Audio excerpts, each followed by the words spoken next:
Hi there, it's Greg from RPM Technik here. I hope everyone's keeping safe and well. Our videos are a little bit sporadic, so apologies, it's been a little while since the last one, but I thought it'd be quite interesting to do it on this particular GT4 that we've got for sale at the moment. One, because it's got a cool specification, and two, that it's got a couple of interesting modifications to it.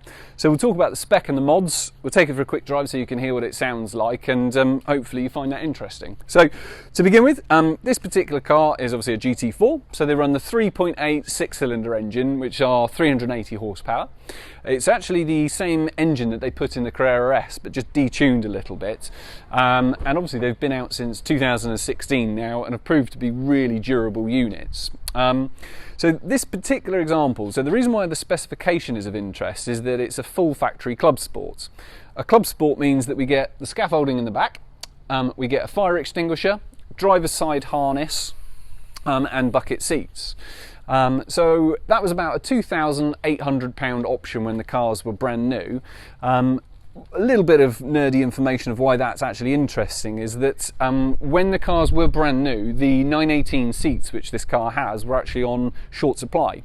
So Porsche either offered people who had ordered the 918s the sports buckets, which were the folding bucket seats, and or de-speccing the car down to a comfort model, which is still obviously a fantastic car. And at the time, the cars were going for over list price. So a lot of the early buyers of them went, oh, I don't want to wait for the 918 seats, so I'll change the spec and I'll just take it straight away. So to have a Clubsport with 918 seats is actually quite a rare thing to see.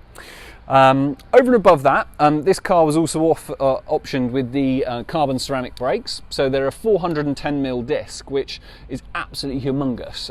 At the time, this was the largest ceramic brake that Porsche built, and it went on the RSs and all the other cars. So the fact that it went on the really lightweight Cayman, which runs 380 horsepower, just absolutely astonishing. So the braking power is obviously phenomenal given that it's got such a big disc and caliper setup, but also these are very light, so even though they're humongous, they're lighter than the steel ones, so the way the car changes direction was far better than a steel car.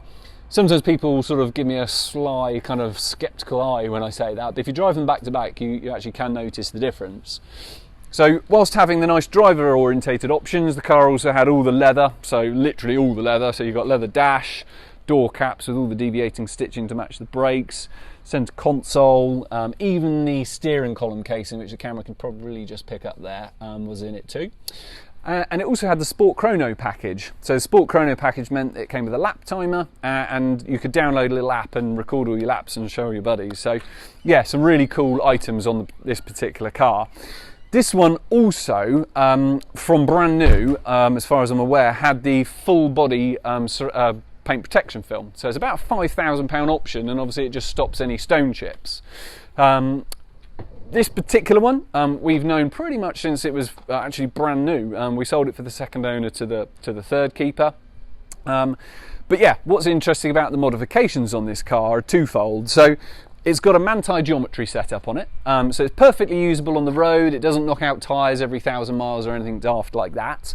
But what it is we changed the tie rod set on it. So if on the Porsche setting you wanted a little bit more camber, the tie rods run out of thread and you risk getting to a point where the threads could come out in the extreme. So the Manti tie rod kit gives the tie rod an extra, I think 5 or 6 turns on the thread, so therefore we can angle the wheel over, add more camber to give the car a bit more front end grip.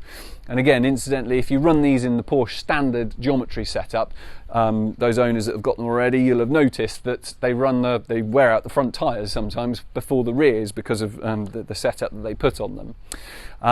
So that's one mod. But the other one, which is very interesting, was this particular car was one of the first that we fitted with the lower ratio crown wheel and pinion. So you may have read online about the cars having quite long gears. They had to do that to pass emissions regs and various other bits and pieces. So we were tasked by a few clients to come up with a solution, and that was to lower the crown wheel and pinion setting, which meant 14% lower gearing. So it just means that when you change gear, it just drops right back into the sweet zone, and also the mid and in gear throttle response was just improved throughout the rev range. We offer an option whereby you can also have the 6th gear extra long, so if you're wanting extra long gears for cruising when you're going to Spa or the Nürburgring, that is an option too, along with lightweight clutch and flywheel conversions as well. So a really cool factory specification, some really lovely mods and upgrades on the car, and also, as I say, that PPF on it, making sure it retains the sort of factory paint finish. So really well looked after car. We've done all the maintenance on the vehicle, along with, I think it's got partial Porsche history and partial history with us as well. So yep, that's quite interesting. Go away, Mr. Wasp.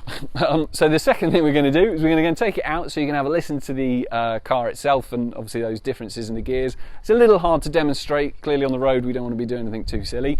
And just on the exhaust note, the car runs a factory standard exhaust, so it will get on track days without any issues. Obviously it passes MOTs and all those kind of bits as well. So quick rundown of the car, let's go and have a drive. So obviously in the car now, everything's warmed up and up to temperature. Incidentally, we always recommend you cap your revs at about 3,500 RPM until all the fluids have come up to sort of 85, 90 degrees. It just allows the car a bit of mechanical sympathy, which will obviously make it last longer. So with the mods that we were talking about earlier, with the Manti tie rod kit, it allows a more crisp turn-in and the car will hold its line better through a corner with the extra camber. But also, obviously with the transmission being a short ratio crown wheel and pinion, what we've done is down gear it by 14%. So it means that when you come out of the higher end of the rev range, rather than bob down, it drops back into the sweet spot. So clearly on the road we're not going to go crazy, but if we just use a few more of the revs, you'll see as we drop into the next gear, we'll go down in second. When you drop into the next gear, it's in the right place. So that's second gear, 30 miles an hour, and we'll just progress.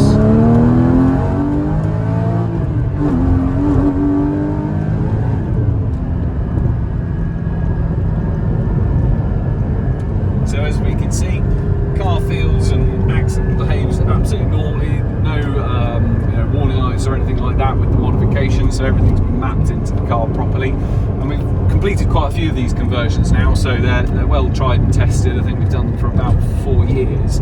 So yeah, that's just a few impressions of inside the car.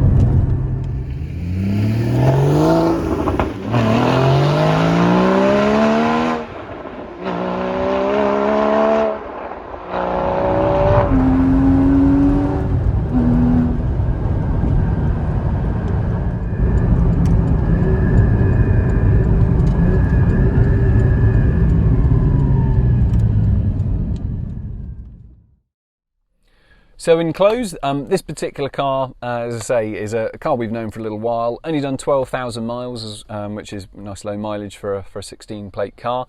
Currently for sale for 82,000, and the value of those modifications, if you had to do them, would probably top just over 10k. So really good value for money. Probably the ultimate spec for a GT4 as well. So if you found that interesting and you want to buy the car, clearly give Alex or myself a call. Or if any of those upgrades are of interest, give us a shout and we'd love to help.